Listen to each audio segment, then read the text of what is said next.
the question right now is when the Senate will actually vote to pass the bill to reopen the government. It requires all 100 senators to reach a time agreement. Any one senator can object and drag it out. And they're trying to negotiate behind the scenes to resolve some concerns. There is some expectation that this bill could pass potentially late tonight, maybe tomorrow morning. Then the House would come back into session within 36 hours. Remember, the House has been out of session since September 19th because of the Speaker's decision to keep the chamber out, trying to pressure Democrats in the Senate to vote for the bill to reopen the government. Now, this deal that was cut was a Senate deal that not only would reopen the government until January 30th, it includes, as part of that Affordable Care Act subsidy discussion, a separate vote that would occur no later than the second week of December on an ACA bill. It is unclear what that bill is. Democrats would draft that bill, then it would come to the floor. But because it's a separate vote and not tied to government funding, that means there is no assurance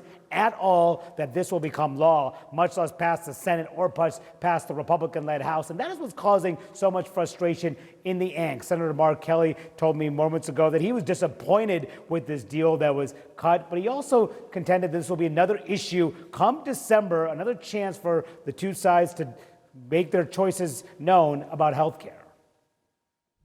Are you frustrated with your colleagues for cutting this deal? Well, this is a challenging, situation for everybody, and but the Republicans are going to have another opportunity here in December to show the American people where they are on this.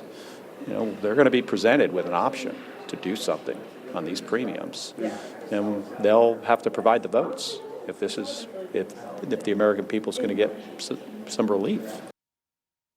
Now, I talked to several of those Democratic senators who did cut this deal, and I asked them about the concerns among some on the left flank that this amounted to a capitulation of sorts over health care. And they said, look, there was really no opportunity, no chance of getting a better deal at this point. There was some hope, they believe, that Trump could get behind an extension of those subsidies that are expiring at year's end because of the concern that people's health care premiums are set to increase and are already increasing because of the expectation that they would expire. They thought that perhaps Trump could get behind this, particularly after last Tuesday's election losses. But over the last several days, Trump has dug in, criticizing the Affordable Care Act, contending that he would not agree with the extensions that the Democrats are calling for, injecting his own ideas into the mix. And there was an ultimate calculation by these members that this is the best deal they could get on this issue. Nothing really would change in their view if they held out another week or 2 weeks. Meantime, Americans were feeling the consequences increasingly day after day, whether it's federal food aid, furloughs, not getting paychecks,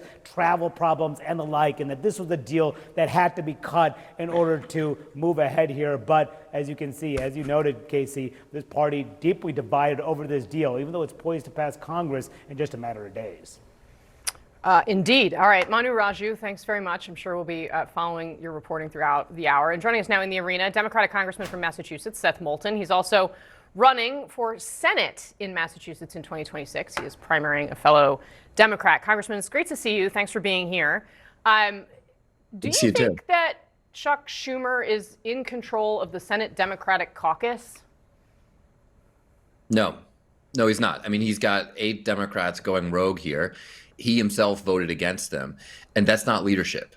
That's not leadership at a time when we desperately need leadership to stand up to Donald Trump.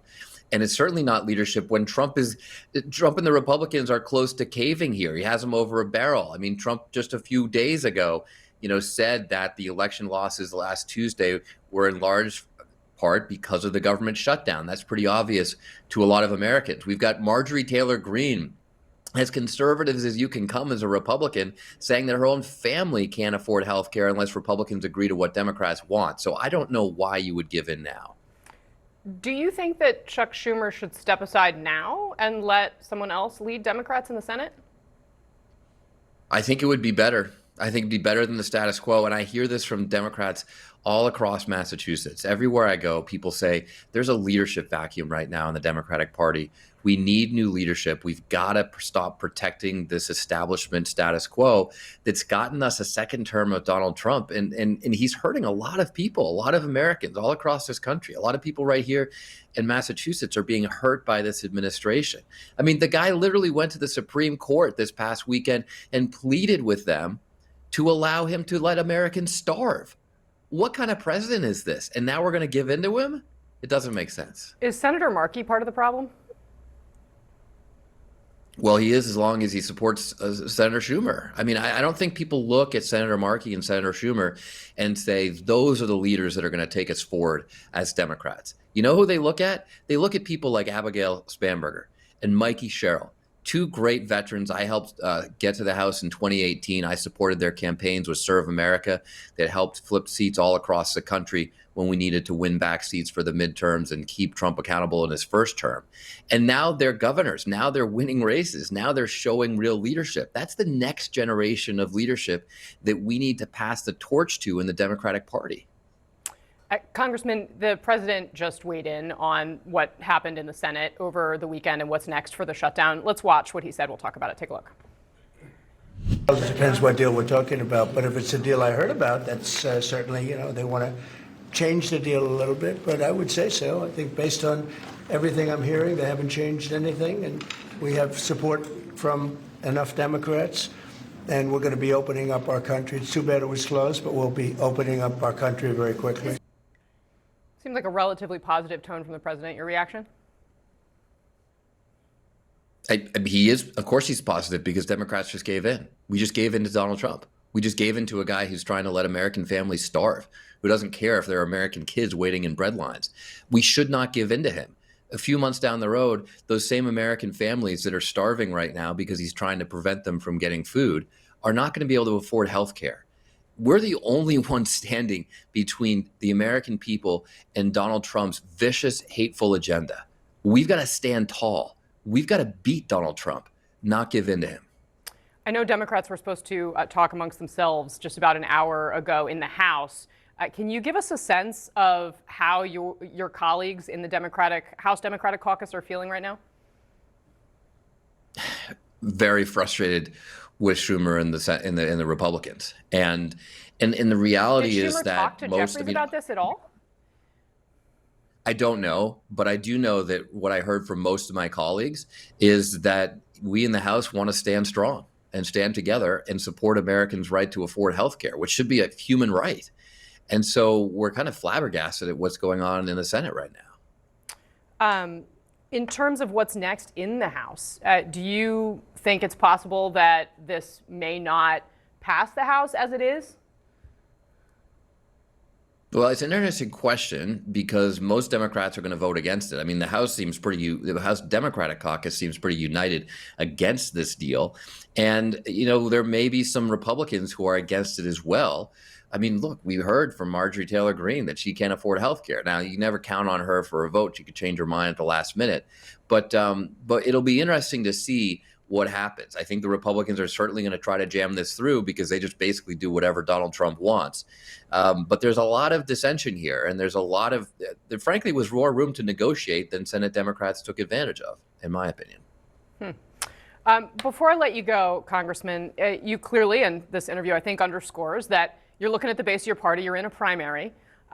You recently committed to support and lead legislation like the Transgender Bill of Rights. And this was after you told the New York Times that Democrats spend way too much time trying not to offend anyone rather than being brutally honest about the challenges America's faced. You referenced your daughters and said you don't want them to be run over on a playing field by a male or formerly male athlete. But as a Democrat, I'm supposed to be afraid to say that.